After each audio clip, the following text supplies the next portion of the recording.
Alrighty.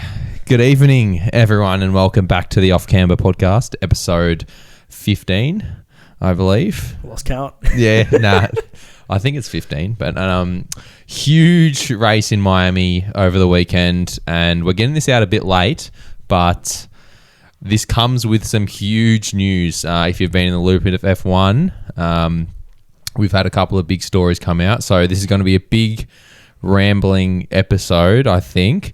So if you're just here for the Miami part, we'll do that first, get that out of the way, and then we'll talk shop of what's sort of been going on in the world of F1.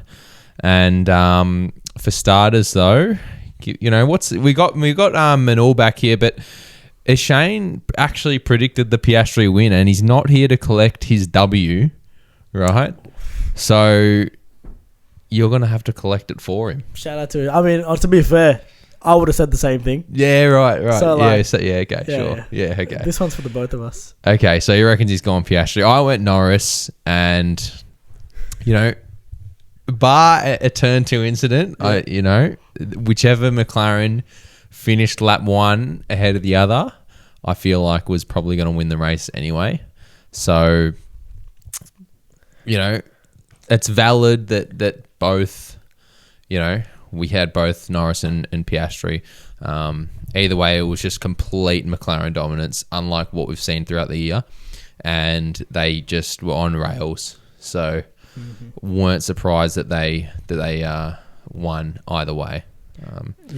I think both very good drivers in equal machinery, which you don't really see too often, especially in a situation like this. You've had your Hamilton, Bottas, you've had your Max Verstappen and like the 25 teammates that he's had in his Red Bull stint. Yep. There's generally a favourite. In this instance, actually, question to you for later is when do you think McLaren is going to have to go, okay, Oscar, you are leading for the World Drivers' Championship. Yeah. Are you going to take it home, or are they just going to let Lando and Oscar battle it out and have Max come in and edge it out? Yeah, that's like a huge talking point. But we got to get through the Grand Prix first, all right? Let's get through this Grand Prix. So, Piastri from Norris, Russell snags a podium, Verstappen P4, Williams with a great double points weekend. L1 came home 5th. Antonelli, who had a great qualifying weekend. So unfortunate that he wasn't able to grab more points, but still a good result for him. Both the Ferraris, Sainz and Yuki rounded out the 10. Yuki got a bit lucky towards the end. He had a pretty shite weekend, I'd say, overall. But what about out of 10, your race rating? What do you reckon? Out of 10, the race rating? Yep. Compared to, I guess, every other race on the calendar, so far, honestly, really good Grand Prix. A lot of action, 2 safety cars, bit of drama. I'd give this a solid 7. Yeah. I think in terms of like out of all the Miami Grand Prix we've had, this is the second one. There's probably a 10 out of 10 Miami Grand Prix. Yeah, well, yeah, legit. So this was I was going to say my race rating is 8, right? Yeah. Because Miami, look, as I said in the preview, racing's been pretty ordinary. It's valid. It's not a good. Hasn't been looked at as a good track. So for it to provide a race like this, I mean, all the action was in the first half, but to provide a race like this deserves an 8, 100%. Because it was a really enjoyable watch from every perspective, other than people who hate McLarens. But so qualifying, Antonelli obviously went pole in the sprint. He had another good qualifying for the main race. Verstappen had one of his goated laps again and took out the pole, which was pretty extraordinary. I think he's putting himself right up there for one of the GOATs of 1 lap pace. I mean, 100%. Like just the ability to, it's like a clutch. It's like a clutch gene. Like, it's like Dame. Oh, okay. Dame. We're going to go there. We're going to go there. All right. Everyone who watches NBA, all right, Dame. Okay. It's like Dame time. We got max time. End of Q3 needs that lap, and he got it. He nailed it, and it's super impressive to watch. So It's awesome. Yeah. Hopefully Max time isn't cut short like Dame time was cut short this season. But yeah, shut the fuck up. Anyway, but yeah, so McLaren would have been kicking themselves to not get the pole position, right? Because they were dominant in Q1 and Q2, and really it shouldn't have been anyone else but them. Even for Piastri to let Antonelli get in front of him, I'd say you would be pretty disappointed if you're McLaren. To not even just pull out a 1-2, because look, like they seem to, it's like McLaren seems to be really well, like their race pace is extremely dominant. Their 1 lap pace isn't quite there yet, but obviously the main features of that, their car is the best with tyre deg, by far.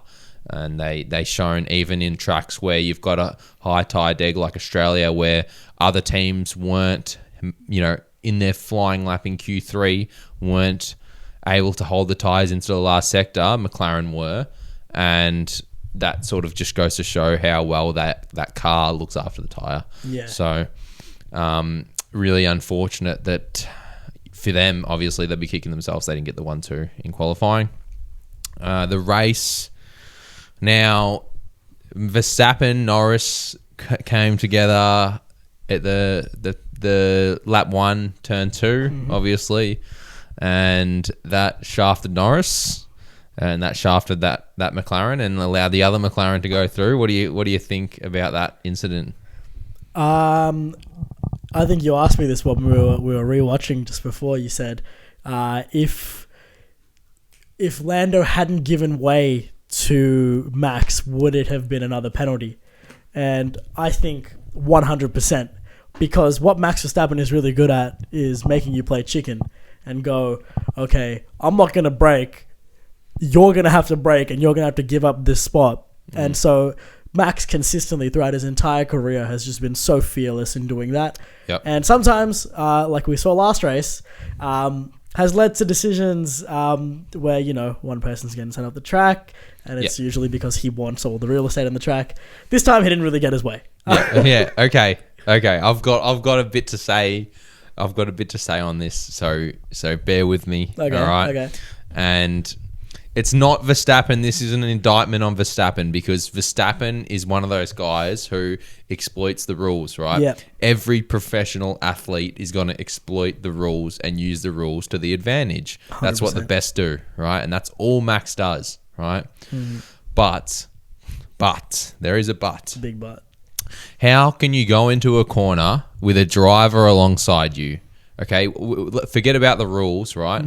Just in general racecraft, right? Just in general racecraft, how can you go into a turn 2 at Miami with a driver alongside you and make a mistake, right? Because let's be clear, Max made a mistake. There was a snap of oversteer, right? Oversteer being when the car turns behind you and you got to correct with opposite lock, right? So Max already locked up into T1, right? So he let the door open for Norris. Norris comes alongside, as a race driver does, comes alongside. When there's an opportunity, there's a gap, they stick their car in it, yeah? T2, Max has a snap of oversteer. Norris is alongside him. I mean, sure, what their rules were, you got to have your front axle past their wing mirror. I mean, what is that? Like, what sort of rules are that? Like, you just can't make rules like that. It doesn't follow like genuine racecraft. And this goes back to what happened in the sprint race where Piastri did the same thing and ran Antonelli off the road on purpose. It doesn't look like racing. Piastri had no intention of making the apex. And unfortunate for Verstappen, he made a mistake, oversteered out into Norris's path, right? Norris gets ran wide, exits the track, drops a bunch of spots, goes down to P6. Verstappen's in first because of a mistake, right? The FIA deems it being in control or, not having control of the car. It's a mistake. And Max, in this case, not that it's his fault or nothing against him, because he's a great driver and, he's just following the rules. His mistake led to an advantage for him because he oversteered into Norris's path and ran Norris off the track. It's as simple as that. The way I see it is that's unfortunately a penalty, because that's what it is. And just like Piastri's one, in a perfect world, should be a penalty, because Piastri should just make the apex, let Antonelli race him around the outside and beat him for position with racecraft, not bloody rule book. Yeah, which is what's happening. I fully agree, honestly, because it gets to a point where, you know, like two drivers are battling for position on the track, and it just, by the book, it's whose axle is ahead. If it's not in line with the wing mirror, I'm just going to take this, and you can't even have the space. You're not going to race me. You're going off the track. Exactly. You're getting a penalty. And it's like, there's obviously a car next to you, and it looks like shit when these are the best drivers in the world, which they 100% are. And they're not allowed to race. And they're not going to the apex because they've got to push another guy off the track, because they're essentially allowed to do that because they've claimed a corner. It's the same as how Piastri passed Verstappen. Piastri gets alongside Verstappen on the outside. Verstappen locks up.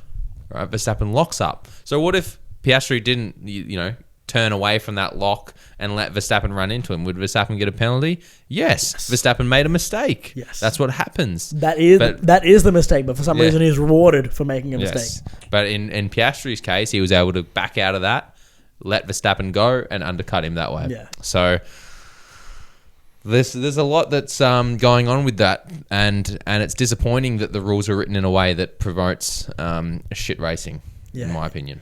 But that's just back on track. That's an aside. I mean, just on that though, like you've seen, George Russell's comments, Lewis Hamilton's comments recently come out to the media of them talking about, the FIA and senior leadership not actually making changes and just saying, changes are coming. And I mean, as fans, we've been hearing changes are coming for how many years, right? And the most recent thing that they've changed is, you can't swear. Yeah. Which, high performance athlete in one of the most crucial areas of motorsport, and all of a sudden you're censoring them because they can't show emotion. Like, come on, guys, let's get a grip. Like, but it's also like forgetting about what the actual product that they're promoting is racing, and don't worry about making that better. Worry about how we can censor the drivers. I mean, you want to talk about product? I mean, the entire Miami Grand Prix is just it's a circus. Exactly. So, and that's what a lot of people think. I mean, obviously this year was great, but a lot of people think that, and that's the reality. So, Williams had a great showing. They did have a little bit of a kerfuffle with their team orders. Albon passed Sainz. Sainz was under the impression that he wasn't going to be passed, and then Albon did it anyway, right? And then obviously he's going to be shitty because he's been passed when he was told that he wasn't going to be under attack. And my opinion is that this is just ridiculous that a midfield team is worrying about team orders when you're not fighting for a world championship, you're not fighting for a podium. It doesn't matter. Like you're in that position when you're 7th and 8th, or you're running 6th and 7th, right? You're getting team points. That's the important thing. So run with what the team wants. Same with Ferrari. They did this exact same thing. They waited 4 laps to let Hamilton go through on Leclerc on the softer compound, and they're in 7th. They're running 7th and 8th. Just let the faster driver go, and if he doesn't get position, swap him back. Yeah, it's not that big of a deal. This is Lewis Hamilton we're talking about. We are talking about the GOAT of tire management, by the way, who's on the softs, new tires. He's gonna be faster around the track because he's got new tires. He's on a softer compound, and they were saying they were holding off on letting him pass for no reason. They let him go for like 4 laps, and then Leclerc was still happy to do it. Of course. But why wait so long? That's my take on it. This is what aggravates me about Ferrari, though. It's like you have one of the greatest drivers of all time in your team. You have one of the greatest young drivers in F1 right now on your team. And for some reason, you are just hemorrhaging points every single weekend because of either engineering mismanagement or miscommunication. I mean, every single week we've got Hamilton crashing out at a different engineer. I mean, seriously, like the fact that they didn't even let Bono come with Lewis to Ferrari. Yeah, that true. speaks volume. I mean, that's been Lewis's race engineer for how many years, right? And it's like now all of a sudden he's in a new place, new team, new culture, new everything, and everything that he's ever known is just changed in front of him, and you can see the struggles as they are. And I hate to say this, but Ferrari are a mid-table team. Yeah, they look like it in Miami, that's for sure. They'll continue to be it until this gets better. Jack Doohan crashed out again. Yes, but he was squeezed. I mean, lap 1 on Miami. Yeah, there was nothing he could do. If he backs out, you call him a pussy. Mm-hmm. But then if he doesn't, he gets caught out in this, and obviously it's led to the events that have occurred, and it's probably left him severely disappointed, which I don't blame him. Ocon, Bortoletto and Behrman both had engine issues. Yeah, PU issues.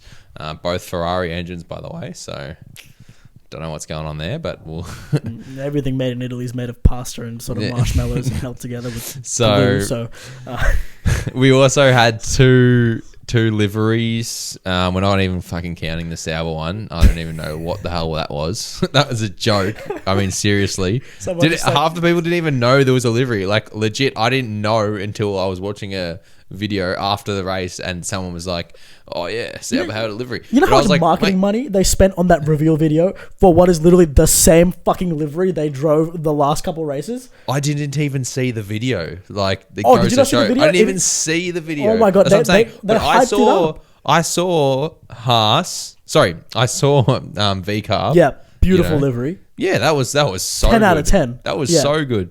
We saw Ferraris, even though it was god awful. That blue just does not work. That I don't like. Way too much blue. If you're gonna make it blue, why make the car red? Yeah. Like, can we just commit? I know. Just go for a nice blue that suits the Miami vibe. Go for that nice light Miami blue and just call it a day. Like, who cares? It's one race. The livery, you're going to pull out that god-awful shit. You might as well commit. The livery represents the team this year. It's all half-assed. Yeah. It's like, oh, do we want a blue car? Oh, no, it's Ferrari. We've got to make it red. Guys, let's just shit all over the car. Let's just do like a 50-50 split. Like, what? So, the Mercedes driver overalls. The Beautiful. Ferrari. Oh, the Ferrari. They were nice. The Ferrari overalls were clean. So I'll give him that. I did think the Mercedes ones beat them out, though, in my opinion. You reckon? Yeah. I don't know. Did you see George Russell on the podium? I did, yeah. I didn't really rate the Mercedes ones, but that's all right. At least they, go to the effort. Mm-hmm. So unlike some teams. Yes. So anyway, back to the race. Kimi Antonelli, I want to talk about him quickly. He looked really nervous in the first few laps, I noticed. Like, Verstappen as well. I mean, their cars were so taily, like very, very rear limited. You could see that they were sliding around a lot, and obviously that's what led to Kimi getting passed by Piastri very quickly. He made light work of him. Yeah. I've also been hearing a lot about how Piastri showed his racecraft against Verstappen compared to Norris, which look, I understand the prospect of it, that people are talking about how Piastri, he got past Verstappen so quickly and stuff like that. But I mean, Norris also, Verstappen already had defended one McLaren, so he, gained some experience for defending a McLaren for Norris.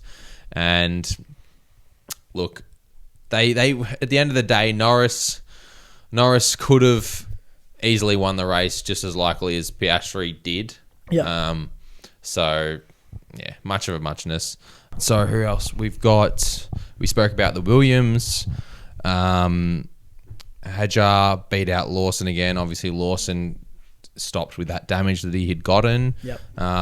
Your man Alonso had a very un-Alonso-like spin. He did spin. Very strange, I'd say. Yeah, look, again, like, if we were even fighting for points, I'd be a little bit disappointed. But at this point, he beat out Stroll, which I think is just a moral victory.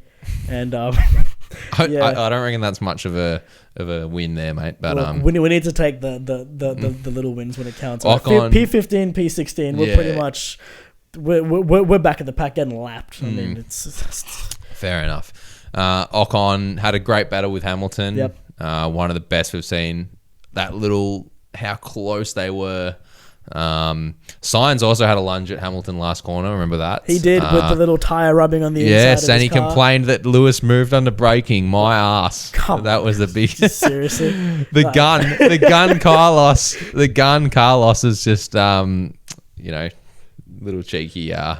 little cheeky whinge over the radio. That's all right. It was last lap. I feel like that came off of he stole my seat. Yeah. Aston Martin were really the shittest team over the weekend. They were terrible. Yeah.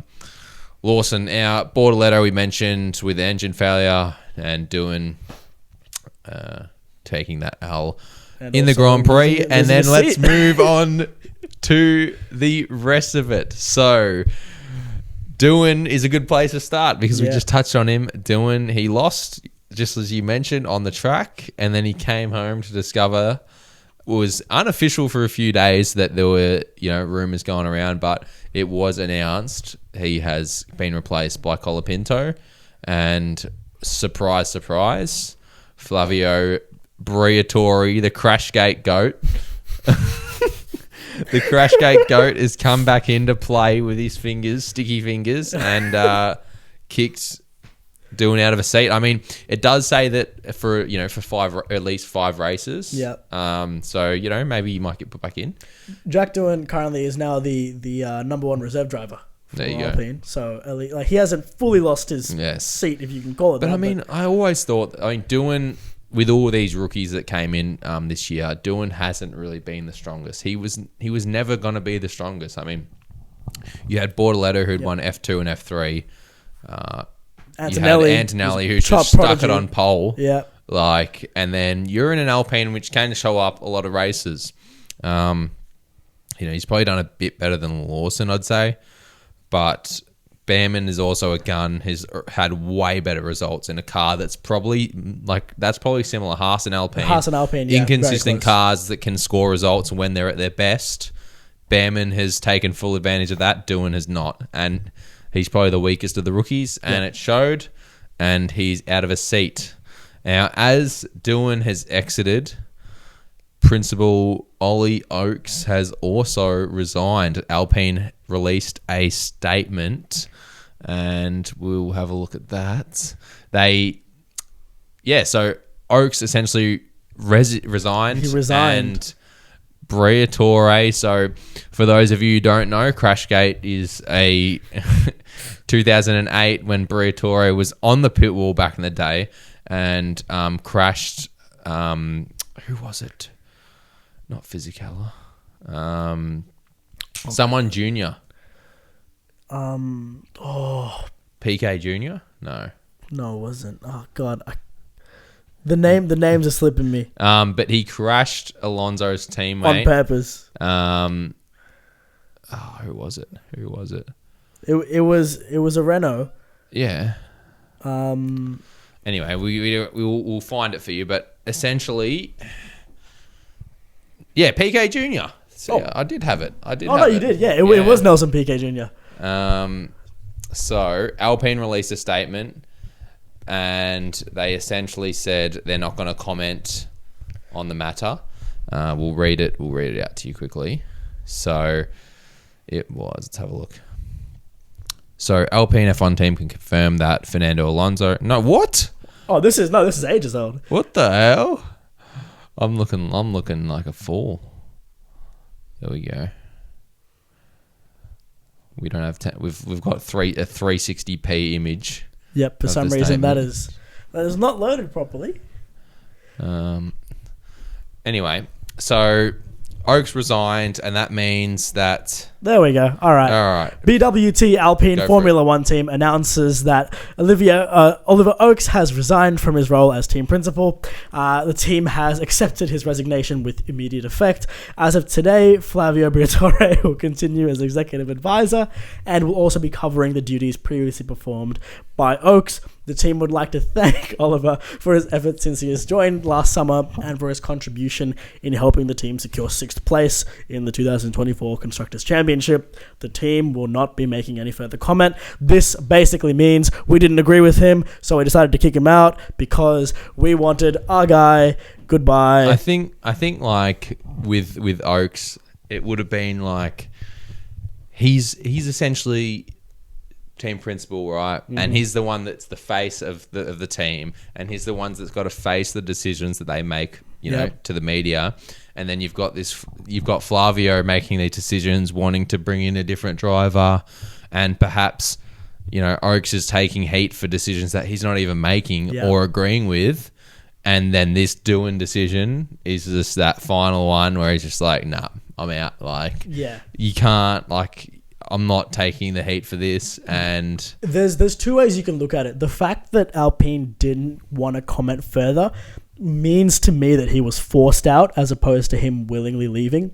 Because had he willingly left, the team would have had something to say about it. Versus a team has more, you have to save face more when you force a prominent figure out of your team. And so I think this was definitely Alpine higher ups going, hey, we don't like what we see from Jack DOOHAN. We want him out. And Oaks being like, no, it's been 5 races. Like, let's see it through. And them just going, nope, we want our guy. You're out. 24 hours later. See you later, buds. Welcome. Tough for coming. Yeah. But yeah, so that's very big. I mean, that's brutal. That's F1. Yeah, legit. I mean, we've seen it plenty of times before. You know what we haven't seen though? Rookie drivers having literally like a 5-6 race leash. Legit. And that's what's happening. Yeah. And it's crazy to me. But it's also, I feel like it's also because we're seeing these rookie drivers actually get results, which we probably haven't done as much in the past. Like Antonelli to stick it on pole in his freaking 6th race of his career. That doesn't happen. But to be fair, I mean, like Toto and Zach Brown found literal like prodigies in these kids, right? And you can't expect every single of course rookie driver to be of course, but you can tell this rookie class is like they're all freaking good. Like you can tell they're all really good. Class drivers. But DOOHAN's that sort of one that just sort of stands out as like, okay, he's probably like a peg below. Yeah. You know, obviously a great talented driver still, but he's probably just a little, step below, and that's unfortunate, but that's the reality. I mean, in a world where Nikita Mazepin and Mick Schumacher got a year to race. Yes, exactly. There you go. Latifi, Sargent. We've got all these names we can reel off. We had Romain Grosjean totaling a car every race weekend. And he was allowed to keep racing. But, God forbid you make a mistake in your first year in F1. I know. You lost your seat. I know. It's brutal. Terrible form. Anyway, do you have anything else? Any other comments around the weekend that you wanna bring up? I think the fact that I have to watch this dribble until 2041 is ridiculous to me. Like, I don't care if Dua Lipa's on the fucking pit wall and like, who cares, man? Go racing. Like, yeah, true, true. Releasing a fucking Miami movie. Oh my god, is Celebrity Central during the Grand Prix weekend. Get over and all the hot laps man. And stuff. So it's all happening.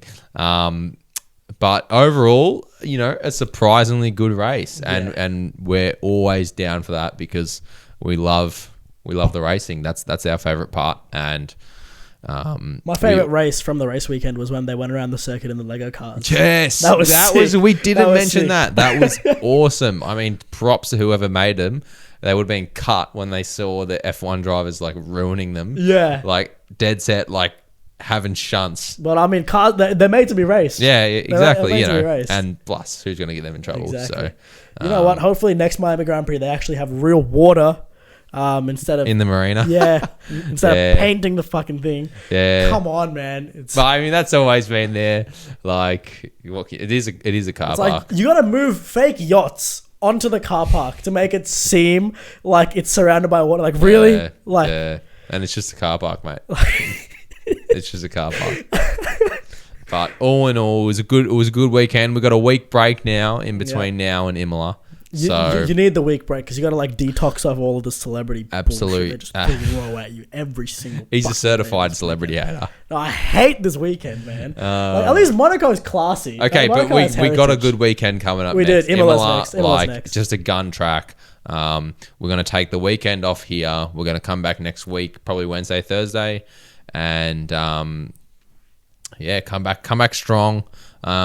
Before we go, I do want to mention, I don't know if you saw, I don't want to bring it up in the news or anything like that, but there was a terrible incident over during the week. I don't know if you saw in the British Superbikes, and it was 11 riders involved and 2 unfortunately passed away. So we send our condolences to them because this is a reality of the sport and things like this do happen.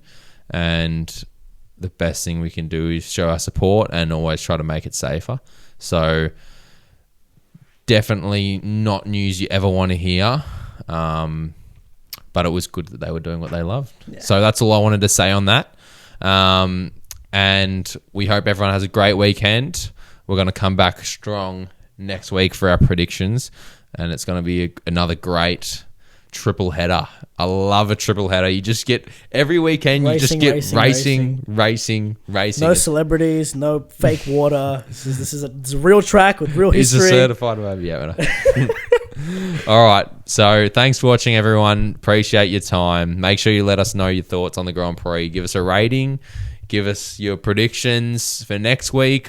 Whatever you want. We always love a good conversation. And we'll see you next week. Like, comment, subscribe.